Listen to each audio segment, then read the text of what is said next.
সবাইকে নমস্কার জানিয়ে বলছি, প্লিজ দয়া করে কেউ কাউন্টিং এজেন্টরা এবং প্রার্থী ক্যান্ডিডেটরা তারা ভোটিং এলাকা ছেড়ে আসবেন না।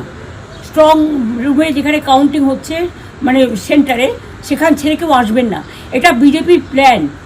প্রথম 2-3 রাউন্ডে আমি কালকে থেকেই বলছি যে ওদেরগুলো আগে দেখাবে, আমাদেরগুলো পরে দেখাবে।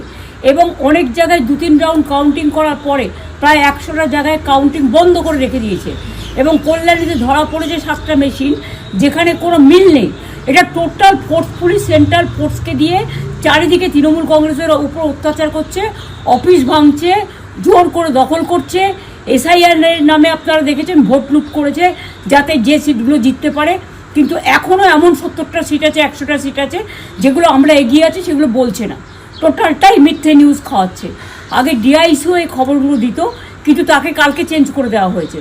টোটালটাই ইলেকশন কমিশন নিজের ইচ্ছে মতো খেলছে, এবং সাথে কেন্দ্রীয় বাহিনীকে নিয়ে। এবং আমাদের পুলিশরা টোটাল মাথা নত করে কেন্দ্রীয় বাহিনীর আন্ডারে কাজ করছে। সুতরাং আমি আমাদের কাউন্টিং এজেন্টদের, আমাদের সমস্ত পার্টির কর্মীদের বলবো, অত মন খারাপ করার কারণ নেই। আমি বলেছিলাম সূর্যাস্তের পরে আপনারা জিতবেন। 3 রাউন্ড 4 রাউন্ড কাউন্ট হলেও এটা 14 রাউন্ড থেকে 18 রাউন্ড কাউন্ট হয়, তখন আপনারা জিতবেন। Wait and see, watch. আমরা সবাই আপনাদের সাথে আছি, আপনারা কেউ ভয় পাবেন না, নিশ্চিন্তে থাকুন। আবার বাঘের বাচ্চার মতো লড়াই করে যাবো।